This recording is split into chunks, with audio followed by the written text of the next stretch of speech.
Bonjour à tous, donc voilà, je viens d'enlever les gabarits de mon four, donc rien n'est tourbé, c'est impeccable, tout tient bien et même très très bien.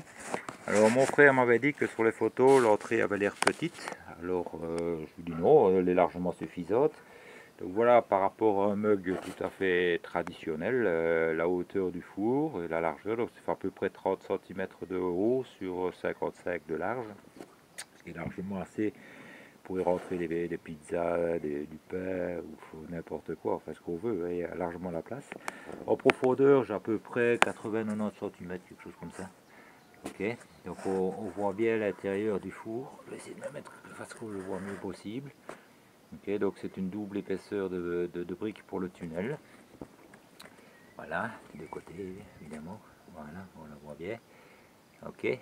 Alors, donc voilà, il n'y a plus qu'à attendre que ça sèche encore un petit peu, parce que c'est quand même encore fort humide à l'intérieur, ce qui est normal, hein, puisque c'était fermé par le gabarit. Et après, je pense que ici, ça fait une semaine que je l'ai fait, donc il faut encore attendre, à mon avis, une bonne quinzaine de jours.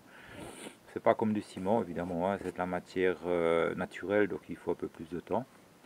Alors ici, vous pouvez voir que ça a un petit peu craquelé, donc on le voit ici hein, sur le dessus, ce qui est tout à fait normal, hein, puisqu'on a eu 2-3 jours de forte chaleur quand même, et l'extérieur évidemment a séché plus vite que l'intérieur, c'est pour ça qu'il s'est contracté sur la partie supérieure et qui a commencé à craqueler.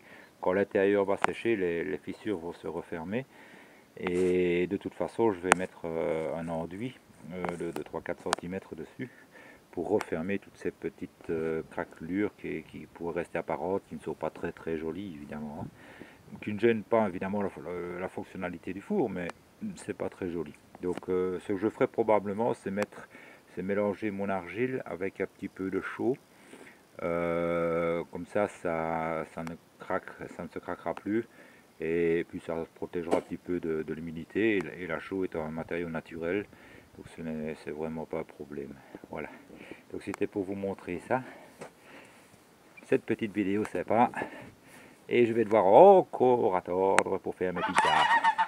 Allez, passez une bonne journée, bisous à tous.